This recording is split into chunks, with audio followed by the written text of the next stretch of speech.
Assalamualaikum warahmatullahi wabarakatuh. Salam bahagia, salam sejahtera. Sahabat-sahabat, semoga Allah senantiasa mencurahkan rahmatnya kepada kita semua. Amin. Oke, kali ini kita akan berkisah tentang karomah Gusmi atau Kiai Hamim Thohari Jazuli dari Kediri yang part episode yang kedua.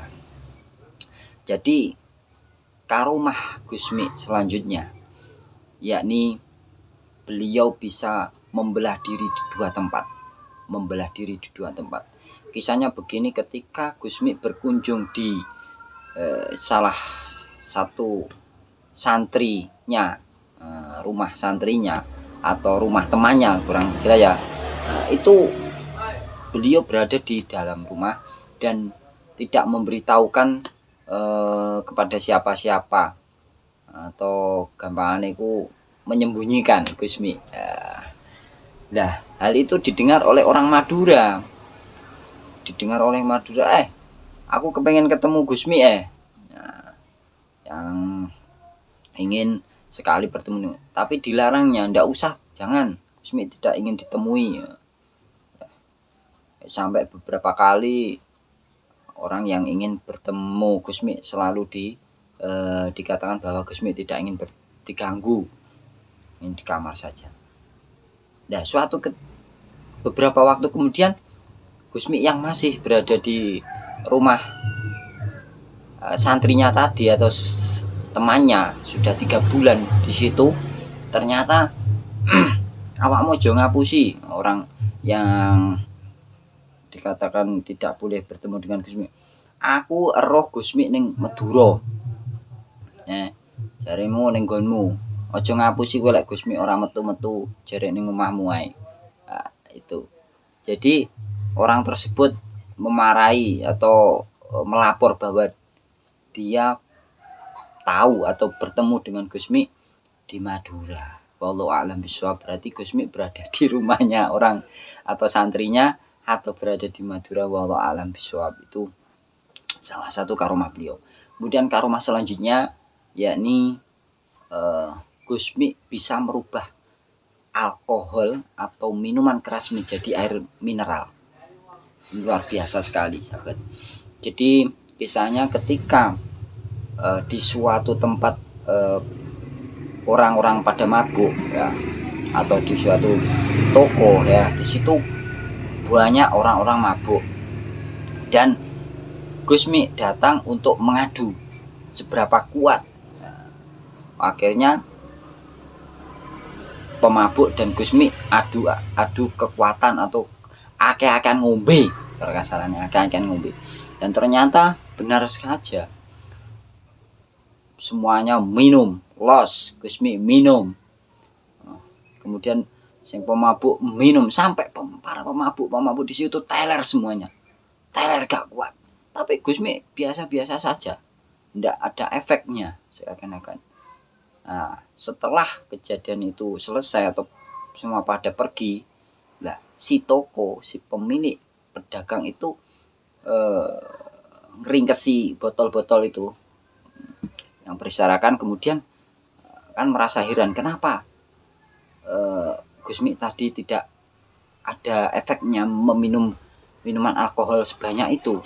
Ternyata apa? Setelah dicium, sepertinya tidak berbau alkohol dan dicicipi, iki alkohol tak duduk sisa dari botol yang masih ada airnya.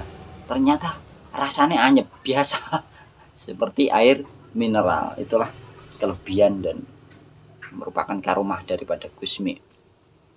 Karomah selanjutnya yakni Gusmi dapat mengubah benda menjadi obat. Nah, kisahnya begini. Suatu ketika Gusmi naik perahu di Sungai Brantas ya.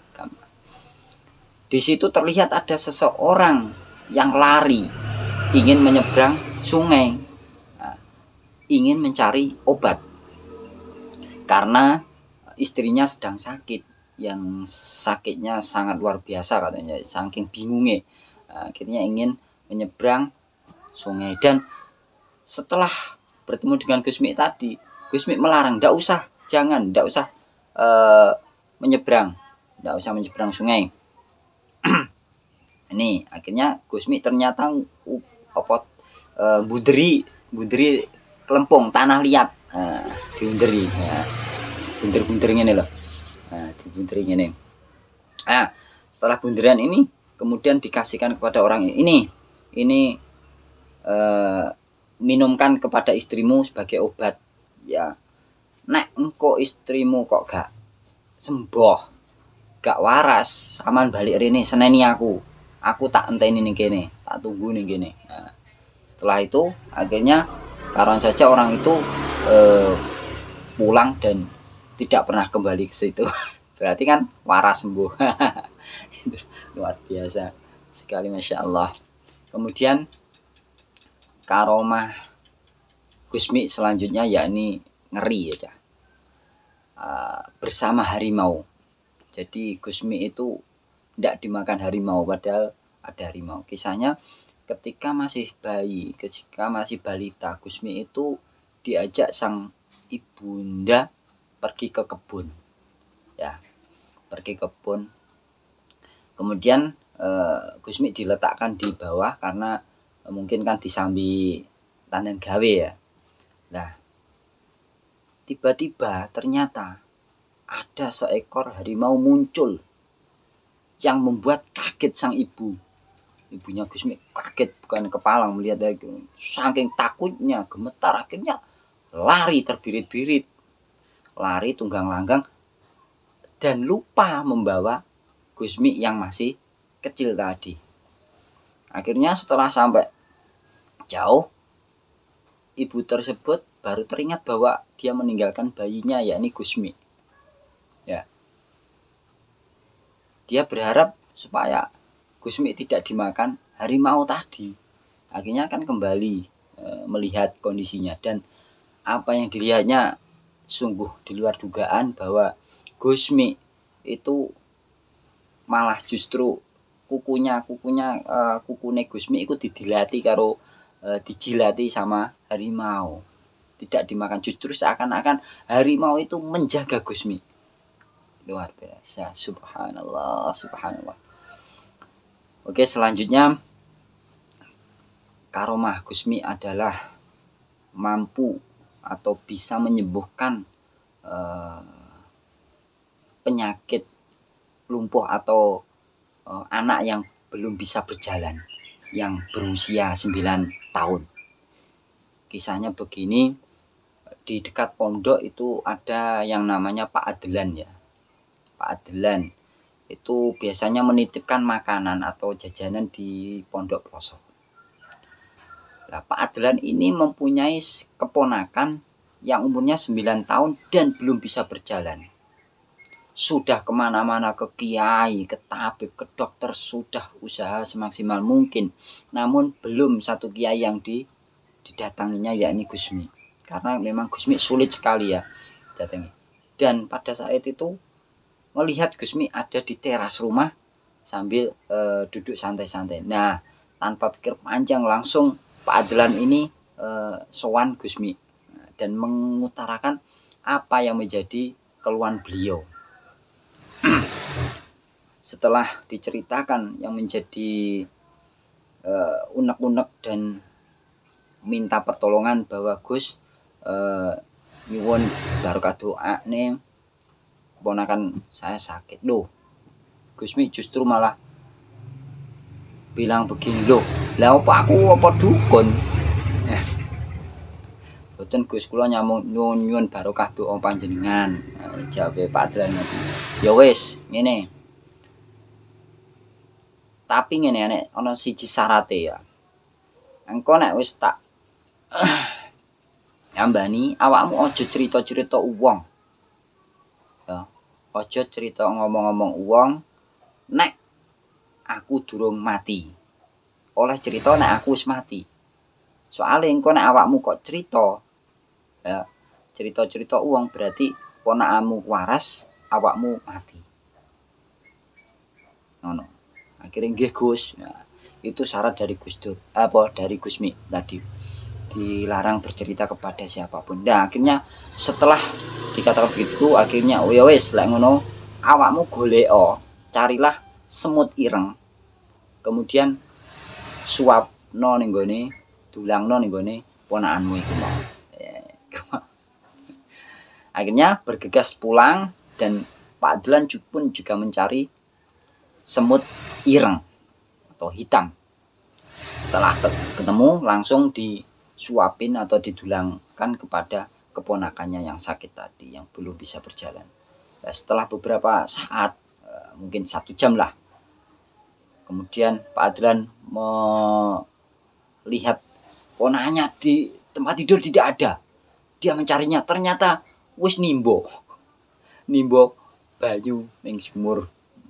Luar biasa, subhanallah, subhanallah. Dan cerita ini baru dikisahkan oleh Pak Adlan setelah Gusmi meninggal pada tahun 93, yang mana orang itu juga sama berkeluh kesah mempunyai keluarga yang belum bisa berjalan. Akhirnya karena tabarukan karepe iku ya mencari semut ireng, dan ternyata sampai habis berapa banyak tidak sembuh-sembuh. Karena memang bukan dari semutnya ireng itu, tapi justru dari ucapan seorang waliullah, subhanallah.